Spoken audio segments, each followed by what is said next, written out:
Hey guys, for the past couple weeks now I've been having rat wars at the in-laws house. They've been having a little bit of a rat infestation and I kind of took on the responsibility of killing all of them. So I wanted to just do a quick video on rats and prepping for rats because I've learned a lot during this process. Yeah, initially I know about these spring traps, I know that they work good, but there's little tricks that you got to do to catch some of these smarter rats. I've tried using the glue traps, I've tried using the little snare ones that look you know, I don't know, looks like some kind of teeth or something. But I found that and I don't really want to use poison with baby prepper around and the dogs. So the spring traps is definitely the way to go. And here's my new recipe or method for catching these guys. So what you need is a bunch of spring traps, rat traps. These guys are pretty big. They're about, I don't know, 6 to 8 inches or so. So those little dinky mice traps aren't going to work. What you also need is some steel wire, some wire cutters, some disposable gloves, and just some general like antibiotic type wipes and bleach. And then the last and most important thing to have is bacon. That's right, fresh bacon.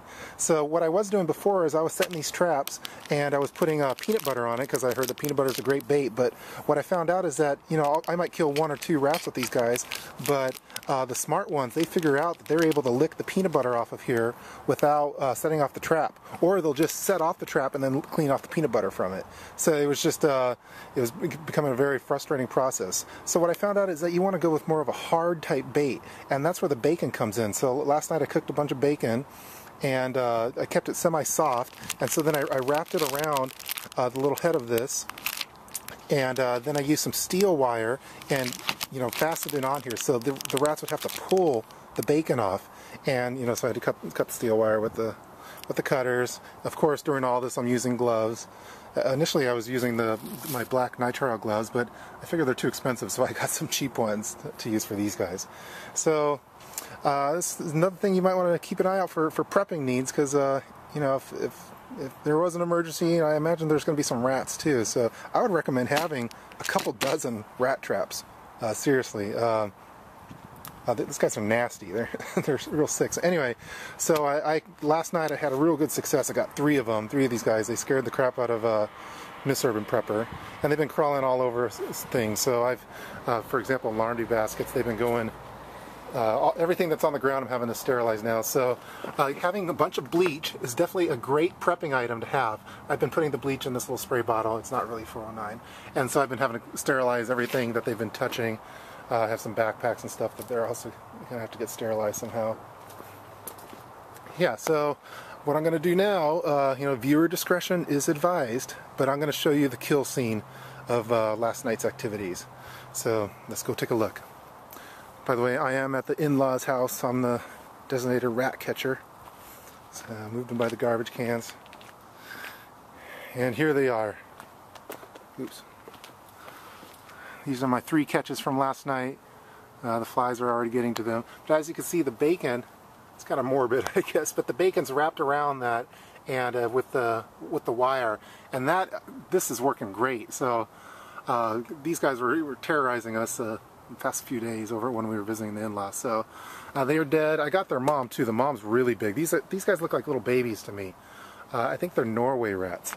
So, which I guess are semi-common in the Pacific Northwest. The mom I got initially with the peanut butter, and that was a good kill too. So anyway, something to think about when you're doing your prepping is get some rat traps and also get some steel wire. And you know, if it's an emergency, you might not want to use bacon. You probably want to eat the bacon, but using a hard type bait with steel wire so they can't really just steal it off that without setting off the trap is definitely the way to go. That's something I've learned over the past few days, and I'm going to go hunting again tonight. So I hope you enjoyed this video of the rat wars, and be sure to add rat traps into your prepping supplies that you're getting. So, and get a lot of them. I put down 8 last night, and I got 3 of them. So it was a good night for killing rats. Hope you enjoyed this video. I gotta go sterilize a bunch of things now. So, all right, here's how to bait a trap using the bacon. So let me open the trap up. So what you want to do, here's a some half-cooked bacon. I did it half-cooked because it's still, you know, flexible and I could wrap it around there easily. Oh, if it's raw, it seems to tear a little easier. So, and I don't want to have a nice crisp bacon for him. So it's going to die anyway, so screw him.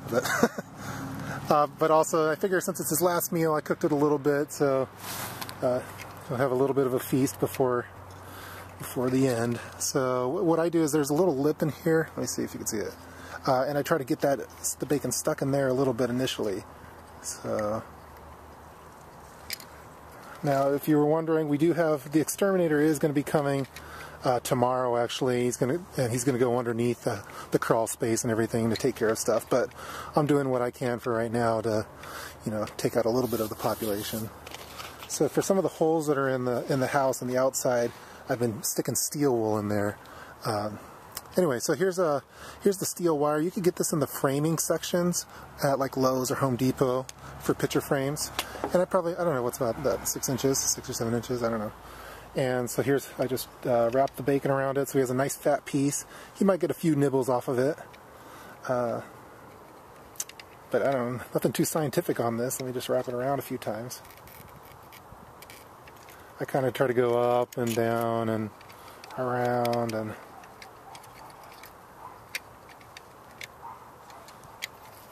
you can still see that.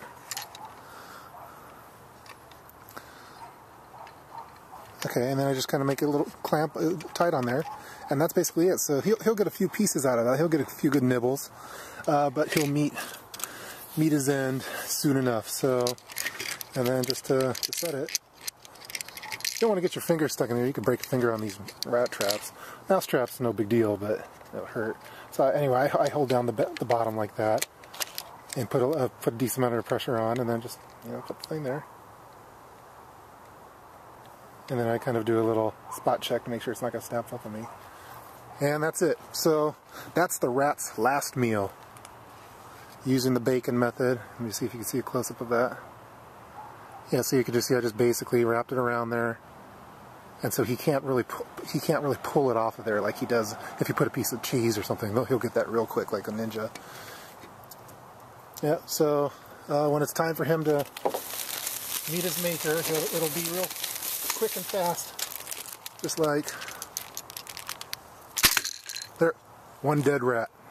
Right. If you guys have any other recommendations for killing rats, please let me know, because I'm currently in the hunt for them. I was looking into some of the electrical devices. There's some little electric shock, you know, little chambers that they go in and it zaps them and kills them, but they're kind of pricey. They're available online.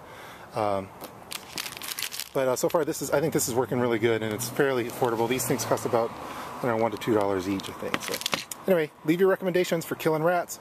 Definitely something to think about for your prepping needs. Talk to you guys later. Bye.